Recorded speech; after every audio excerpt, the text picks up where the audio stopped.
Hello guys, welcome to యందర్ mini vlog. Birthday సిరీస్లో second part.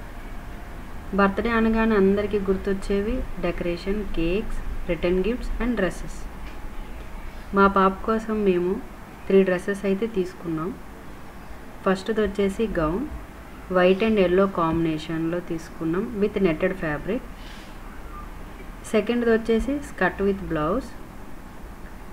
ఇది వైట్ అండ్ మెరూన్ కాంబినేషన్లో క్లాత్ తీసి వేరేగా స్టిచ్ చేయించాను. థర్డ్ది వచ్చేసి టాప్ విత్ బాటమ్. ఇది ఫుల్లీ కాటన్ మెటీరియల్. చిన్నపిల్లలకి కాటన్ అనేది స్మూత్గా ఉండాలనే ఉద్దేశంతో కాటన్ ఫ్యాబ్రిక్ని తీసుకున్నాము. అయితే మా పాప స్కర్ట్ విత్ బ్లౌజ్లోనే నాకు చాలా బాగా నచ్చింది. మీకు ఏ డ్రెస్లో మా పాప నచ్చిందో కింద కమెంట్ చేయడం అస్సలు మర్చిపోవద్దు. Subscribe to my channel.